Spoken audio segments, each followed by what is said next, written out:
All right. We got Kyven Gadson up in Iowa right now.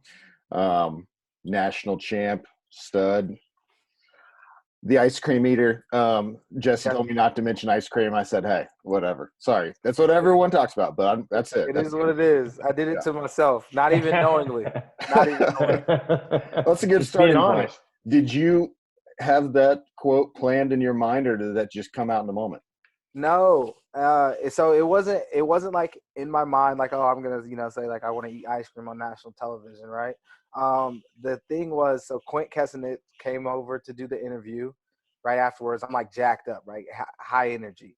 And he's like, so like, what does it feel like? And I just kind of, like like it feels good. I'm excited. Like everybody, we've worked for this. My dad, my mom, everybody, we've worked for this. And he was like, so what does it feel like? And I'm like, still like super jacked up. And I'm like, I think he just asked me the same question twice. And He does that. yeah. And I think it was because, right, like in life, people like stories, right? Everybody loves stories. They want to hear stories. And the narrative surrounding me since my sophomore year was, like with the passing of my dad and everything like that, was that, oh, this kid has to win an NCAA title for his dad. Mm-hmm. And so like immediately after I won, my first thought wasn't like, oh, my dad's dead. Like, right. Like Yeah. that wasn't my first thought. I was just like super like happy. Yeah. Yeah. And then I get into the interview and he reminds me, oh yeah, your dad's not here. And I'm like, you're right. Okay. Now I'm about to cry. Right. I was like, I think I'm about to start tearing up. I was like, whew. And then he asked me the same question. I was just like, dude, I'm not crying on national television. Like I'm like happy right now. So like my mind went to think happy thoughts, right? It was like, what makes you, my daughter's trying to sneak in the camera right now. It's all good. What makes you happy? And it was just like ice cream. Like, what are you going to do tonight to celebrate? It's like ice cream. And so then I was just like, I just want some ice cream, man. I just want some ice cream. And I was like, cut. Because I just like, I wasn't about to cry. Like I was not, like this wasn't a moment to cry. Like it was like a happy moment. And so regardless of narrative or whatever, and like that kind of like fueled my, I guess, kind of disdain for the media, is because like there's always a narrative that they want to push, right? And for me, I had allowed that narrative to become real, especially like my junior year. And it was like super, like I had put pressure on myself to win anyways, but it had become super stressful my junior year, that like, oh, you have to win, right? Yeah. You have to win because your dad passed away, not because you love wrestling, not because you're good at wrestling, and this is something that a craft that you developed and that you care about. It was no, like you have to win because your dad passed away, and that was too much for me, like emotionally, like it was way too much for me to deal with. And so it wasn't until after my junior year where I took fourth, like I was ranked number one going into the tournament, got seeded fifth, took fourth, that I like really had to examine myself and like my thought process when it came to wrestling, and why I wasn't enjoying it, why I wasn't having fun with the sport that I knew, like I knew I loved wrestling, but it wasn't enjoyable. Like the whole time after my sophomore year, like it just wasn't enjoyable. And I think a lot of it came down to me having like that close bond with my dad, and then him not being there anymore. It wasn't like he forced me to do it, but he was a lot of my wrestling memories were attached to him. Mm-hmm. And so it made it very difficult for me to kind of enjoy it, because it's like something's missing. Yeah. And so like I didn't grieve it properly and stuff like that. But yeah, I just didn't want to cry. Yeah. Yeah. It's very simple. Like that was a long answer, but it was just like, I'm not about to cry, period. So I'm going to go right into kind of another thing that kind of led me to want to ask, because you're talking about narratives. I feel like there's the narrative with your dad that people have always tried to like force on you, which is real and everything. But, like you said, it wasn't like that was the first thing you were thinking about necessarily in that moment. The other narrative I feel like people try to force on you a lot, because you kind of got screwed on some of these narratives, in my opinion, is you won your national title versus Kyle Snyder, and then you've wrestled him other times, so you guys have run up against each other multiple times. Do you feel like people kind of try to discount your NCAA win over him, or do you feel disrespected at all about that sometimes? I guess I've never really thought about it like deeply. I feel disrespected. I feel like I've been one of the best guys in the country the past 5 years, Mm-hmm. And I don't think, I think in ways, like I'm not maybe appreciate it. Maybe it comes down to consistency, like because like I'll take a loss at the Dave Schultz, or I'll lose at the U.S. Open with 2 seconds left in 2018, right, in the semis. So yeah, sometimes do I feel disrespected?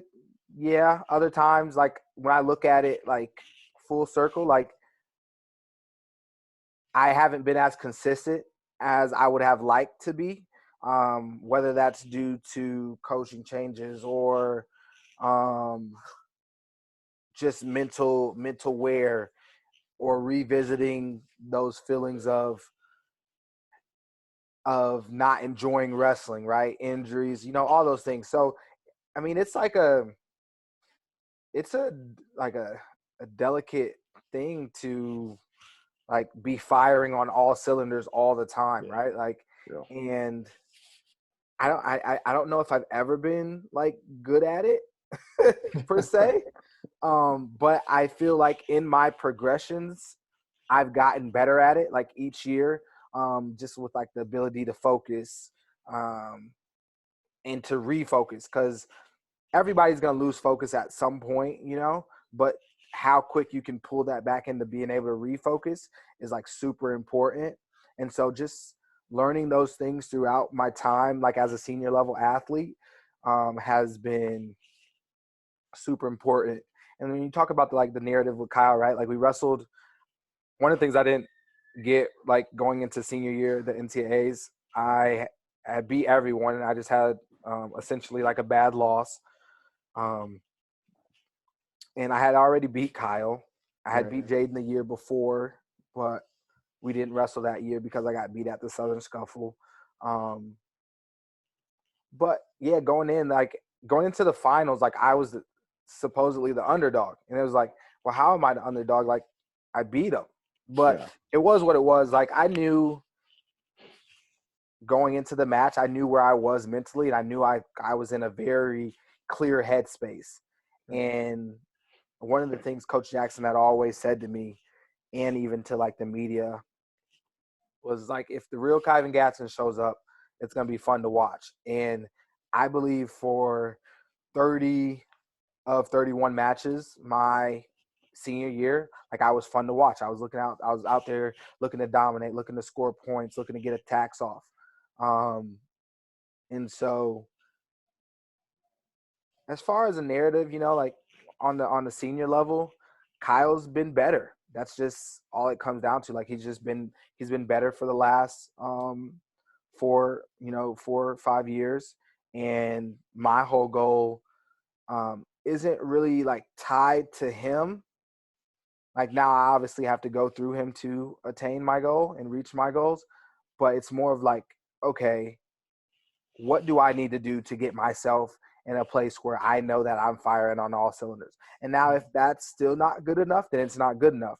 But I won't have the question of, did I do what I was willing to do to attain the results that I wish to attain, Yeah. I think Jesse had a good question about your weight class, kind of talking about that. Excuse me. And I don't remember what it was. Well, your weight class is getting tougher here in the next Oh, year. It is. yeah. Yeah. I guess I remember now. Just maybe what were your thought? Anything changed for you mentally, knowing like when Jaden finally came out and said he was going to move up? I mean, does that change anything for you, or is it just you're pretty much still on the same course? No, I just saw it as like, all right, we're gonna have a big old family reunion at 197 pounds. Just everybody from the last 5 years, right? You have you'll have all the NCAA champs at 197 pounds at the trials. Like all of us are qualified from since 2014. So you have Jaden in 14, myself 15, Jaden in 16, Jaden in 17, Nickel, Machiavello, and then Colin Moore is going to be there, which he is not an NCAA champ, but he was more than likely going to compete at a very high level there. And then you'll have whoever wins in 20 more than likely. So it'll be the best of the best from the 197-pound weight class, and now we'll be at a little bit bigger weight class. But it's exciting because when I think about what I want to accomplish and why I've stayed at 97 kilograms this whole time, because, you know, like I wrestled at 197 in college. And so when the new weight classes were announced, the 92, everybody was like, so are you going to go 92? You can win a world title there. I'm like, I can win one at 97 as well, right? Like, just like you kind of take, like, it's like you take it as a slight, right? Because everybody's like, oh, you should go down. I'm like, no, that doesn't make any sense, right? Like, Jaden's really good. Kyle's really good. You're going to have to beat somebody really, really good to make the team in America. That's just what it is. Yeah. And so for me, it was like, why would I change weight class, cut down to 203 or 92 kilograms, and then for 3 years, and then have to put that same weight back on to get ready for 97, you know, in the Olympic year? Like, that doesn't make any sense to me. So how about you stay at 97, you keep preparing diligently, get ready, and you wrestle one of the best guys in the country and in the world to make the team. If you make the team, awesome. Go win a world championship. If not, go back to the drawing board, figure out what happened, why it didn't work, and then get better and grow from it. And it's like it's like you don't I don't do this to like find an easier way. It's like there's the best guys. That's what I'm here for. And so I feel like with the opportunity to make the team, like making the team, once you make the team in America at 97 kilograms, you're on track to be Olympic or world medalist. If not win the whole thing. And so that's my take on it. Like, if you can get out of the country, then if I can get out of the country, right, like I win the Olympic trials, then all the energy, resources, everything is going to be put into me winning Olympic gold medal. And I'm not going to fail at that because all the energy is put towards me now. You know, like as a number 2, it's a different situation. You're still working on yourself, but you're putting that energy into essentially someone else, and they have all the resources, everything, everybody's behind them, things like that. So that's kind of my take on the whole 97 kilograms and everything like that. It's just like, this is an awesome opportunity because you're either going to find out you're the best in the world or you're not. And if you're not, are you going to be able to live with it and be like, okay, I did what I was willing to do to put myself in position to do it. And I believe where I'm at right now in my thought process that I am doing that stuff. Yeah. You kind of are hitting on what we've been talking to everyone about on these, which is you're talking about staying focused and staying motivated. So obviously right now we put these out for kids to watch, but people don't really have the normal things they would focus on, right? If they're wrestling people, they don't have the normal practice, freestyle and Greco and everything. So what would you say people should or could do right now to get better, since you can't really, how do you stay focused right now on a goal whenever we can't do what we're normally trying to do? Right. When your routines become, it's been shaken up. The thing that I would say, and I wouldn't have said this probably went 10 years ago, right? Like if this would have happened to me 10 years ago, I probably would have went like crazy or something like that. When I was like a senior in high school, you know? But I would say find out who you are without wrestling. Now that might be different from what everyone else is saying, but I know that wrestling's going to end, right? And because of some of the stuff that I've dealt with in my life. I guess some of the more serious things, like my father passing away. I had 4 major surgeries before I turned 20, right? And so like all that stuff led me to a place where I didn't know who I was without wrestling when I got to college. And after I had my last labrum surgery, I had 3 labrum surgeries, repairs. After I had my last one, I didn't think I was going to ever wrestle again. And so during that time, I was super depressed and I didn't know what life without wrestling looked like. And so I was like, okay, you might not ever wrestle again. So you need to figure out who you are without wrestling. And that comes from like being, I guess, relatively good at wrestling. Sometimes you can get engulfed and obsessed with that like image or persona of yourself. And so when that happened and I got injured and stuff, it was like, okay, I need to know who I am without wrestling, because all my like confidence, swagger, energy came from wrestling, right? And not knowing what happens if it's taken away, like what were my other hobbies, what did I like to do, was to a detriment. Like it was going to be detrimental, because then you find, instead of positive outlets, you find negative ones. And so for me, like now, I've just been working on stuff that I enjoy, like writing. I love writing. Spending time with family has been a big one for me. I'm still able to get workouts in and things like that, but just really trying to focus on my whole self instead of just this one tunnel vision version of myself.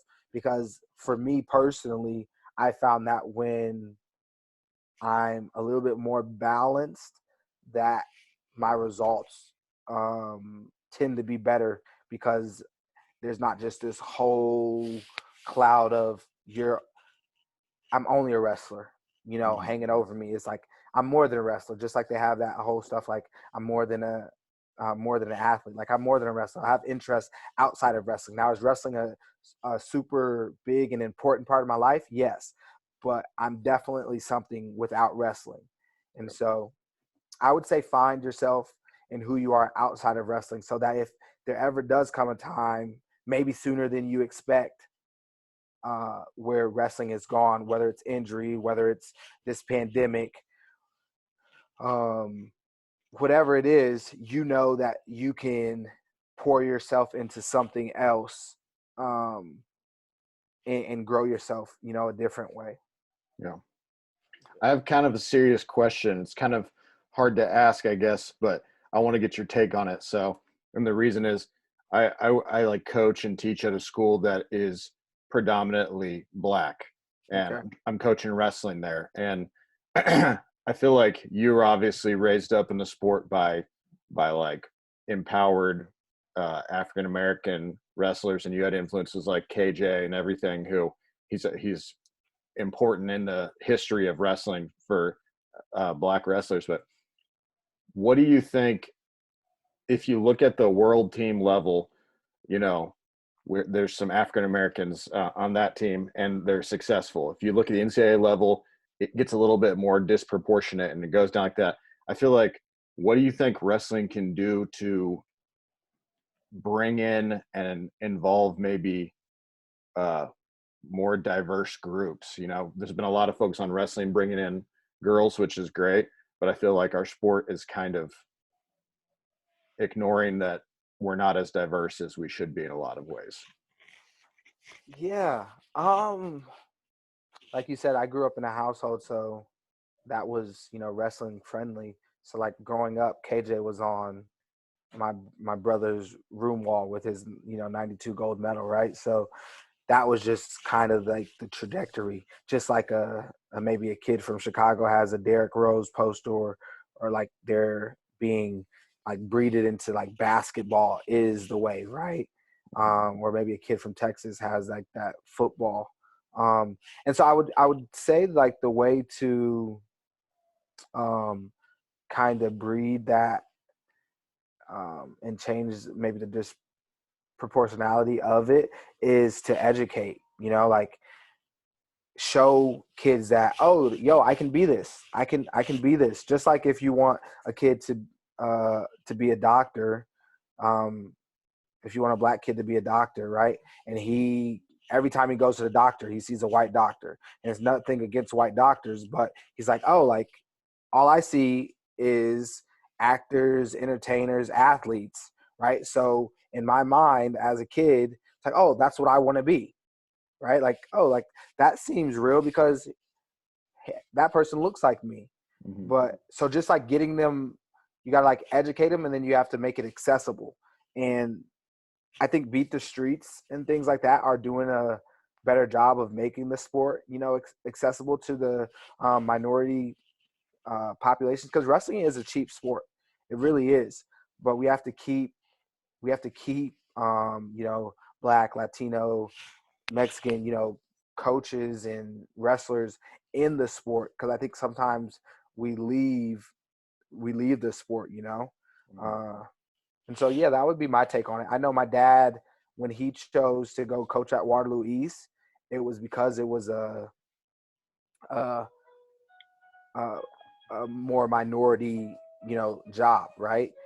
And so that was one of the reasons he specifically chose, Waterloo East. He could have coached. He was a Division I head coach at Eastern Michigan. Like he had experience coaching at the Division I level and at the senior level. So he could have been coaching anywhere, but he chose, Waterloo East because he wanted to make a difference in a community that has great wrestling roots, but hadn't been, in the recent, times hadn't been as great for, probably a few different reasons. But yeah, you just got to educate and make it accessible. And now I'm not sure what that looks like. That would be something I'll have to address and look at more deeply. But I know even in football, right? Like you have all these, African-American, football players, but there's only a couple head coaches, GMs. It's the same way in basketball. That's what kind of made me think about it, because I think like one of the Flow guy, or Willie, last week tweeted something about how Chris Pendleton got the job at Oregon State, and now out of the 75 programs in D1, I think only like 4 or 5 coaches are black. So like that was something I looked at. Pretty heavily when as my senior year for grad school, because I was doing research in grad school. And so at that time it was KJ, Kerry McCoy, Jason, I forgot his name, from Pitt, Glenn Lanham, and there was one more. And then when Kerry left and KJ left and Pitt, like it had dwindled down really quickly. And so now it's Chris, Angel, Glenn Lanham, and can't remember the other one. But it's definitely not a big number. But it's like, so how do you keep people? How do you, what's the retention rate, and so that's something that has to be looked at by everybody involved in the sport. And maybe even more so, we have to possibly like address our biases. And so like that's there's a lot to that. Yeah. I thought that was kind of a tough question, but I wanted to ask you your take on it, because it's something that I talk to kids about kind of every day, basically. Yeah. We can switch to some more fun stuff now. So you're an Iowa guy. As far as growing up in Iowa your whole life, obviously there's some stuff going on in Iowa with the universities and everything, but a lot of people have been asking this, like, the Gilman thing. Why do you leave? Why leave? I was wondering if you could explain, like, what kind of factors go into a senior level athlete's decision to pick a spot to train or to go somewhere else. There's a lot more factors than just, I'm from here or whatever. Yeah, I went to college here. Well, I think it's one of those situations that it's different for everyone. Like for me, the first thing is family. So what does this look like for my family? What does the situation look like for my family? And then you kind of move like with that. Like for example, like with Gilman, he has a fiance. She's from out, in Pennsylvania, so that could potentially be a pool. Um, and then you have a training partner that's obviously good and is going to be at the same weight class as you. And you saw what happened when that happened the last time around and what that looked like and stuff. And maybe you just feel like if you're looking at facts from his situation, in my opinion, he went from straight out of college, right? Didn't win NCAAs, okay? Went to the last chance, won the last chance, went to the World Team Trials, won the trials, and made the team. Then went and won a World Silver Medalist. That was all straight out of college, okay? Then the next year, you go from second to fifth, okay, in 18. So you take fifth instead of following it up, getting second, because, everybody's like, oh, he got lucky, whatever, dude. Like, there ain't that much luck on the senior level, okay? And then you go from second to fifth, and then in 19, you don't make the team and you lose to a college guy, right? So, like, if you're looking at facts would say he hasn't gotten better, or the competition, he hasn't gotten better at the rate of the competition. So it's like, what do I need to do to get better at the rate of the competition? Now his personal coach is leaving, right? His personal coach, he was close with him. Right now, he was close with the coaching staff, obviously, because they coached him in college. But if you're in an RTC, you know that the priority, you don't exist without the college. Like, that's just the facts. Like, my senior level career as an RTC athlete does not exist without the college. And so you know that the coach's priority, and it's not any fault of their own, that's just real, is the college. It's their job. That's what pays the bills. That's their like job, right? Now this is something that kind of like, if it's a tree, right? Yeah, like that's a branch of it. And maybe it's a little tree on the side, whatever. But that's just the reality of it. And so I don't know, like there's like a lot of different moving pieces to it, and everybody wants to talk about loyalty and he shouldn't be leaving and he's scared of Spencer. Like, the dude did not get to where he got by being scared of people. Yeah. So let's throw that out the window. Okay. He didn't get to where he got by being scared of people. Okay. Now, training in a close proximity to somebody can give you advantages. It can give them advantages. It can give you disadvantages. It can give them, disadvantages. So it's just about being aware and knowing who you are as an athlete. Maybe that situation didn't fit for him anymore, like because of his level of awareness of who he is, and maybe he's paranoid, whatever. But there's a lot of different pieces to it. But it's like always interesting to see people's take on it when something like this happens, when an athlete makes a decision based off what they believe is best for them. Everybody else gets to tell them what's best for them, but ain't nobody coming into your house, sitting down at your living room table telling you, hey, your kid can't eat that. Yeah. You need to put that down. No, you need to spend your money this way. Like, no one's coming into your house telling you how to live your life, right?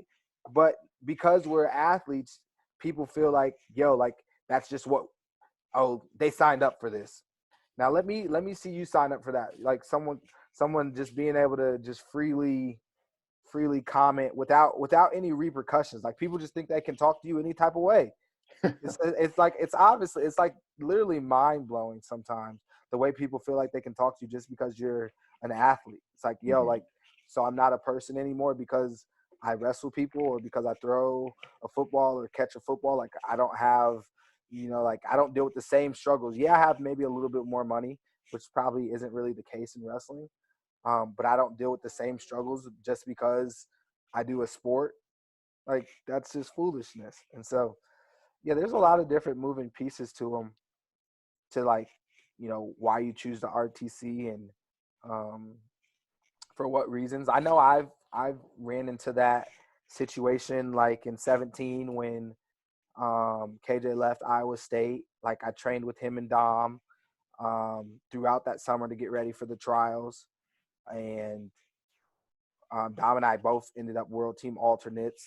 And that was like, I would say in terms of like having a bond with your training partner, with your coach, you have a coach that you trust, and you guys are both working to the same things. You both are high level guys, and you're like there. That was like my best year in terms of that. Is because there's parts where Dom was bigger and stronger than me, right? And Dom's quick too, but I'm quicker, Yeah. right? But like that was like our trade-off, right? Like he was bigger and stronger, and so I couldn't just be like, oh, I'm gonna pick Dom up and just throw him down. No, it's not happening, right? Yeah. And so like we were trading off, like he couldn't just like shoot his like easy quick doubles that he gets and stuff like on some people. He couldn't get those like as easily on me, right? Because I'm quicker and now I have to move, because if I don't and I stand right in front of Dom, he's gonna put hands on me and I'm like, oh, this is different, right? And so there's a whole lot of different moving pieces to it, but you have to sift through all of it. And I know since then I've had thoughts about if this situation, is the best situation for me. And I've ultimately decided to stay for a few different reasons. Finances is obviously one of them. And it says something, I think, about you if you can do less, if you can do more with less, then you're like special, like there's not a lot of people that can do more with less out there, and if you find people that can do that and you can still accomplish a certain level of success, like that speaks to, I mean, your work ethic, your talent level, and just everything about you, that you're able to do more with less. And so I don't know. It's interesting. The whole RTC thing is interesting. I'm grateful for the RTCs though. But yeah, it's interesting when talking about the relationships and like, can you leave this place? Like if I were to leave Iowa State and go to Iowa right now, right? There would be like a whole like, oh, right? Like there would be a whole issue. Like, oh, like, well, I feel like whatever. This is why I'm going here. It'd be like, no, like I literally wrestled at Iowa State. I love Iowa State wrestling. At this juncture in my life, in my career, I feel like this might be a better fit. Or if I were to leave to go to Penn State, right? Like it's all these things. Like people think because you spent your time at a college that you should have to be there for the rest of your life. That's not real, because what's real is as soon as I'm no longer valuable or can wrestle at the level that I've grown, I guess, accustomed to and I am working to surpass, I have no value anymore as an RTC athlete. So I have to make decisions based off how I can get to my peak and prime performances, like now. Yeah. All right, here's some more lighthearted stuff, actually. So, who's your favorite wrestler to watch? Favorite wrestler to watch? Could be all time, I guess. Doesn't have to be like someone current. Growing up, I was a big Kale guy. Like growing up in Iowa, being an Iowa State fan, an Iowa State kid, I was a huge Kale guy. Like, so I tried to mirror and do a lot of stuff based off what I saw Kale doing, So growing up, I would say it was Kale. As I got older, I would say my appreciation for, because there wasn't like a ton of video, right? So you couldn't just like go and look through everything. Yeah. My appreciation grew for like Kenny Monday, and just like add little things like, oh, I'm gonna take this from Kenny, I'm gonna take this from Nate Carr Sr., I'm gonna take this from KJ. And so it would probably like Kale, but then like just like my love of wrestling, I was able to like take little pieces from, some of the greats and people that I like respected and looked up to, and add those in as well. Mm-hmm. who's your favorite wrestler you've ever had? I'm not trying to set this up for Dom, by the way, but who's your favorite wrestler you've ever had as a training partner? Who's your favorite guy to train with? It was Dom. It was Dom for sure.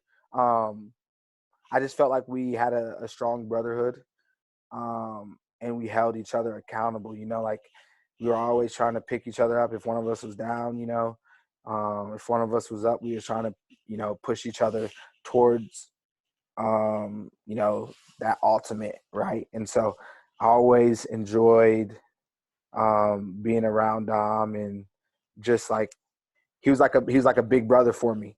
And so like I always appreciated Dom. Like I actually was just texting him about this. So like you weren't setting him up. It's just that's what's true. I really wasn't trying to.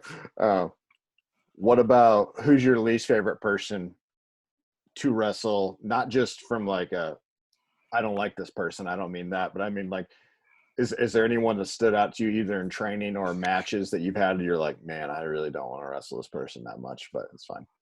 Just not because you don't like him. Maybe it's just hard to wrestle for you. I mean, if you're talking about like people like that just do like freaky stuff, like it's Jaden. Like he just like some of the stuff he does, you're just like, wow, like you can go back and look at it and you're like, whoa, like he just hit the whole, like I had his whole leg and he just hit the whole splits. Like not half the splits, right? Like he just hit the whole thing. And now I'm out of position because I wasn't prepared for that. And so like I wouldn't say I don't like wrestling him, but it's always interesting to wrestle Jaden just because of some of the things he can do. Like you can get his foot all the way up in the air, he can stay in the splits. And so that's always like interesting.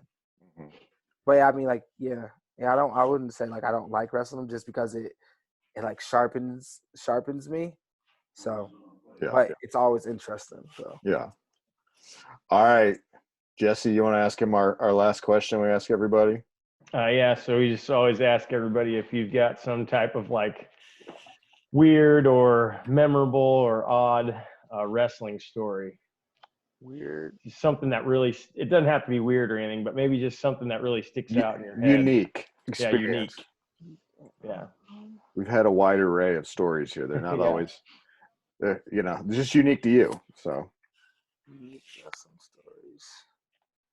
No, I can't think of any like off the top of my head, like where I'm like, yo, that was crazy.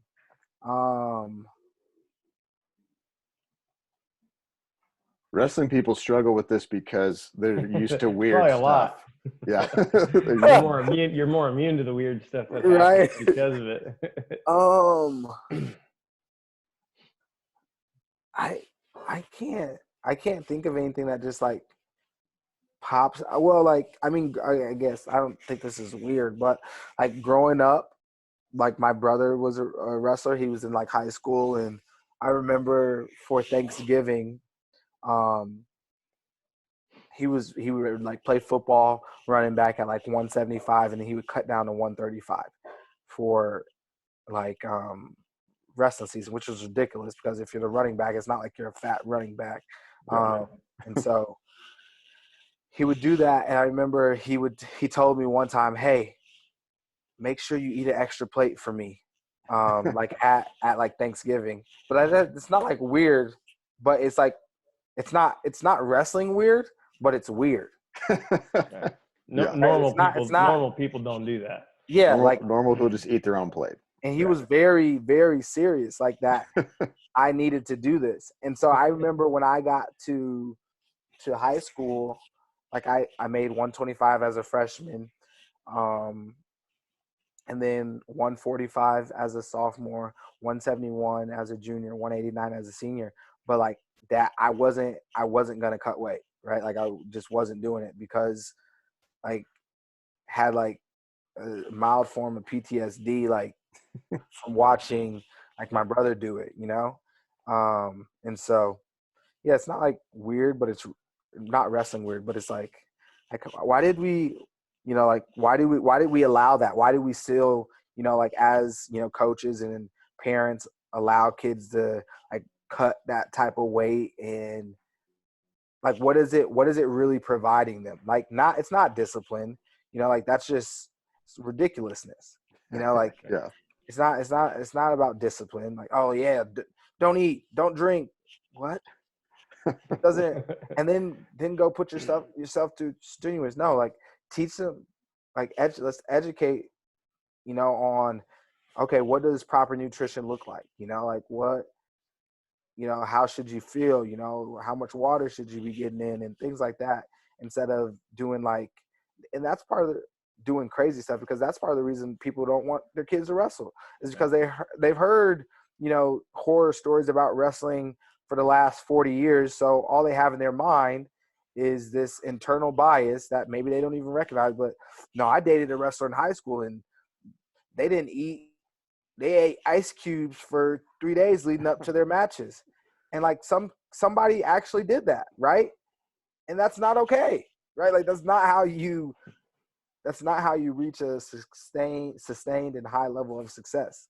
So No, the things you always hear are not eating. This is from the general public. Me and Jesse have talked about this, and the ears. And people are like, I don't really don't want them to do either of those things, to have the weird ears or to eat like that. I was so disappointed. I got through college without getting cauliflower, and then mine blew up in 18. Blew up bad. It hurt so bad. I want to know. I want to find out if I can get it removed. Like if I know a plastic surgeon or something, because I don't want cauliflower for the rest of my ear. Like if you get it taken out, you need to make sure you make it its own showcase though, because you really did earn that. If they can take out a piece of it or something. I'm like, that's one badge I could do without. Like everybody's like, oh no, you have cauliflower. That's so cool. I'm like, yeah, it's not though. But if you want it, go for it.